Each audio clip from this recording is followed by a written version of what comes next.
Well, my friends, it is officially summer, so I thought that I would run through a bunch of different summer book recommendations I have for you guys. We've got some romance, we've got some horror, we've got some thrillers, we've got some general fiction, and then we also have some weird girl lit. I have like over 20 book recommendations for you guys, so let's get started with romance. First up, we have Alex Astor's Summer in the City. This is set in New York City, and it is like the quintessential summer rom-com. She usually actually writes fantasy, so this was her first stab at a romance book, and it was pretty cute. Definitely hit all of the summer vibes. And then next we have Problematic Summer Romance by Ali Hazelwood. I think this is my favorite book of Ali's. It's set in like a European island, and there's like an age gap romance with a little bit of like forbidden love, and I just ate this up. Next up, we have another Ali Hazelwood, Deep End. So this one's a little controversial. Some people loved it, some people hated it. I found it really entertaining. The writing, I mean, Ali is just like such a pro at writing, and so I can get sucked into literally any of her books, but this is like college swimmers, so it's a little bit of a younger audience. The premise has a lot to do with sexual exploration, and so just know going into it, it's pretty spicy. But there's a lot of scenes like at the pool because she's a diver, and I think he's like a competitive swimmer, so like not diving but like racing. So there's like a lot of pool setting, very summery. And then for baseball season, we have In Her Own League by Liz Tomford. So this is kind of a spinoff of the Windy City series. This is Reese, who now owns the MLB team that Monty coaches for. And so there's a little bit of a power dynamic there. You get like snippets of the other characters from the Windy City series, which is what everyone wants. But Reese is like a powerhouse. But yeah, it's definitely very summery. It's obviously set during baseball season, so it'd be a great read for the summer. Then we have 7 Days in June by Tia Williams. This is a beautiful book. One of the most romantic books I think I've read. The writing is incredible. It's about these two people who met and like fell in love over the course of a week in June, and then they don't see each other for like 15 years, but they secretly are like still very much so in love with each other, and then they reconnect, and so this is their story. And then for the darker romance girlies, we have Taurus Season. So this book, if you're familiar with Bryn Weaver, she does dark romance really well. This this has a lot of gore and violence in it, as her books do, but it also has some spice and romance. It's set on like a coastal town, and the FMC is kind of a badass and she does some borderline bad things, but the sprayed edges tell you everything. There's blood. And on that note, let's jump over to horror and thrillers. So first we have The Last Time We Drowned by Sarah Tova Schaefer. They wrote Tradwife, which is another horror book that I loved. So there are 6 influencers on this yacht, and the yacht owner like pays them to basically be there and like do his marketing for him. But as soon as this new girl gets on the boat, she's like, wait, things are fishy. Like, what is going on here?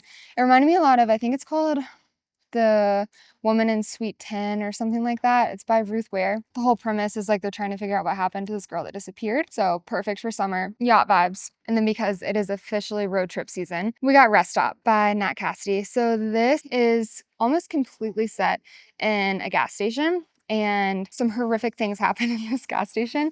It's very bloody, it's very gory, and to be only like 150 pages, it's pretty scary. So read at your own risk. And then I cannot do this video without mentioning The Troop by Nick Cutter. This is like the quintessential summer horror book. It's a Boy Scout troop, and they're out on this like remote island, and then this like stranger wanders into their camp, and then chaos ensues. I will say that if you're scared of bugs, or if you like get the heebie-jeebies, just know that there are bugs. I'm not going to specify which ones, but this one gave me the creepy crawlies. Next up, another influencer book, How Bad Things Can Get. So this is also set on an island. A bunch of influencers like go to compete in these games, and things get gory and violent very quickly. There is a whole like cult aspect to this book, which I thought was really cool. And then last, it's more of like a mystery, to be honest.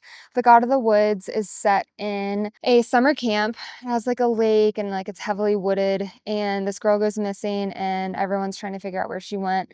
There's quite a bit of like small town lore in this, and so go into it knowing that's a little slower paced, but a fantastic summer read. All right, now we'll jump into general fiction. So first up, we have Atmosphere by Taylor Jenkins Reid. This is a sapphic love story of a woman who is a NASA astronaut, so total badass. It does span like more than just summer, but I just feel like it's kind of a summer book. Number one, like the cover is kind of summery to me, and then also the NASA headquarters are like in the South, so it's always hot anyway. Maybe I'm just trying to like find excuses to bring this book up, but everyone should read this book. I cried at the end. Beautiful story. Next up, we have Sleepwalkers. So I haven't really ever seen anyone else read this book. It also doesn't have amazing reviews, which is interesting to me because I found it really good. It's a couple and they are on their honeymoon in like an island in Europe. And what's funny is like there's no like synopsis on the back. It's just a bunch of quotes. And my favorite one is vibey, dark, and weird. The Sleepwalkers is like a poetic, sinister The White Lotus with even more plot twists. I loved it. I would say that's pretty accurate. It's a little slow, but I couldn't put it down. And then we got The Compound. This was a really popular book last summer. I loved it. This is 100% just like reality TV written in book form. It's set in the desert, so like hot desert vibes. There's a lot of drama. Obviously, it's a reality TV show, but this is a really good one. Next up, we have Malibu Rising, another Taylor Jenkins Reid book. I read this several years ago. To be honest, I don't remember a ton about what happened, but I remember the vibes were like so strong because it's set like on the ocean. There's a ton of surfing. There are like house parties with like fancy people. It was a really good read. It would be perfect if you're going to the beach, especially on the West Coast, obviously, Malibu. And then last but not least, we have a cozy, whimsical fantasy, The Faraway Inn by Sarah Beth Durst. This is set in Vermont in the summer, and this girl, she goes through a breakup and she needs to get out of the city to like mend her little broken heart. And so she goes to Vermont to help her aunt with basically like the upkeep of her like cottagey lodge. And when she gets there, some crazy things are happening. And it's just a really cute, whimsical, it feels like a big hug, basically. So if you want something a little bit more on the fantasy side, but not like full fantasy, more like whimsy cozy fantasy, this would be perfect. Also, look how pretty these sprayed edges are. Okay, and then last but not least, we have some weird girl lit. First on that list is Penance by Eliza Clark. So this is very dark, like really dark. The premise in general is dark. It's set on like a coastal town. Back in the day, like these teenagers did something horrific to one of their friends. But then like what got me even more is there's some like Tumblr chat rooms or whatever that talk about idolizing some very messed up people. So just know that this hits summer vibes, but like dark summer vibes. And then we have The Guest by Emma Cline. I'm going to tell you, this book is about a whole lot of nothing. It's very character driven. You're basically following this girl, kind of just like wandering through life. There's not a ton of plot, but the vibes are definitely there. It's kind of like the Hamptons / Martha's Vineyard / like rich people summer homes vibes. So I would highly recommend it, especially if you're going to those places, like on the Northeast coast in the summer. This would be perfect. And then because everyone flies way more in the summer for vacations, we have Sky Daddy. So this is one of my favorite books ever. I think about this book all the time. Part of it is because I also love airplanes like F-15s and other fighter jets. I just find them fascinating. I do not love them the way that Linda loves planes, but I just thought that was a really funny take. It's super unique. It would be great for summer if you're craving something just a little quirky. And then also we have Just Watch Me. This book, I put this on this list because I feel like sometimes in summer, people have a lot more free time, especially if you're in school and you're like out of school for vacation. You're just kind of sitting around, like trying to figure out what to do. That is exactly what this girl is doing. She has too much free time on her hands. She gets really into like video live streaming, and I just think it's kind of a fun take on a little too much free time. And then last in this category, we have Chlorine by Jade Song. So this is a take on a swimmer who desperately wants to be a mermaid and thinks that she was like born as a mermaid. There is some body horror in this, so be prepared, but it was a really great read. I really enjoyed it. I read it by the sea and I thought that that was a perfect vibe. Okay, next up, I'm going to take you guys through some of my summer TBR. First up, we have Demon Copperhead. This book has been on my TBR for a while. I haven't read it yet because it focuses on opioid addiction and like what that does to families. And I lost someone super close to me because of an opioid addiction. So I've been emotionally scared of this book, but I'm really going to try to read it this summer. I've heard incredible things. It's set in Appalachia too, which is like my home. And then, like I mentioned, Tour Season was a great book, dark romance. The second book in this series came out, Harvest Season. And so I'm definitely going to jump on this. More fun, sprayed edges.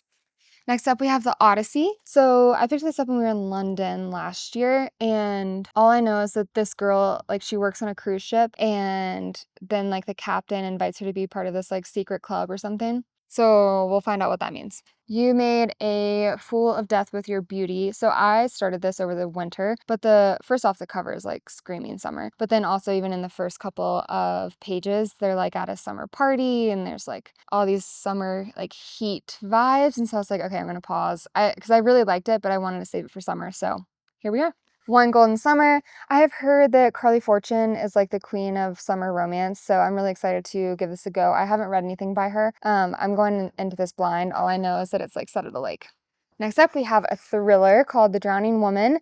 I think it's about these two women. Someone like one of them rescues the other, but then the other is like begging her to like help her disappear. So that's intriguing to me. The cover is also like perfectly summer thriller. Next up, we have Purple Hibiscus. I read Americana several years ago. I loved the writing.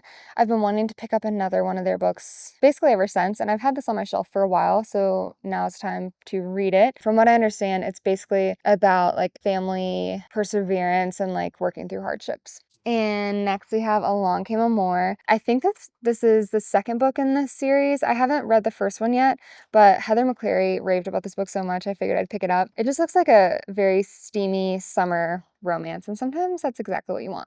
Next up, we got Pink Glass Houses. I picked this up in Chicago last year, and I don't really know much about it. The vibes are very like PTA, like Big Little Lies, like school mom drama. But the cover is honestly why I bought it. So I'm hoping that it'll live up to its cover. And then we have The Devil and Mrs. Davenport. First off, this was recommended to me as a thriller, but I think I'm going to read it in the summer specifically because the cover reminds me of the houses in Palm Springs. And so I'm pretty excited for this one. I've had it on my TBR for a really long time. So this is the year I'm going to read it.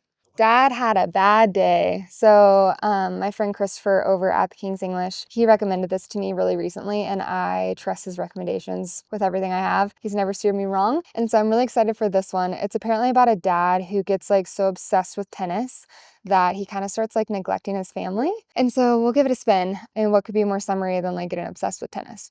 And then last we have The Breakup Retreat. So this, on the back, it says Agatha Christie meets Scream. And so that was enough for me. I also really like the cover. We'll see how it goes. So there are also a few new releases that I'm really excited for this summer. The first one is The Sea Charm. It's also written by Sarah Beth Durst, so it's kind of like it's a more cozy fantasy, but this one is actually about mermaids, and so that's going to be really fun. And then we also have Daybreak by Autumn Woods. It's the second book to Night's Shade. It's tough because I kind of want to save it for fall because it's like gothic architecture and like gray skies and like moody vibes, but I'm also so excited for it that I might end up having to read it in the summer anyway. And then next we have In the Wake of the Ruined, which is the second book to In the Veins of the Drowning, and that is all about sirens, so it's like perfect for summer. And then we have In Stormy Weather by Kelsey Curto. She's the one that wrote DC Stars, and so I love her writing. I think it's really fun. I'm expecting it to be just like a really enjoyable summer romance. I don't really know much about it other than like the cover has them like in a storm, and so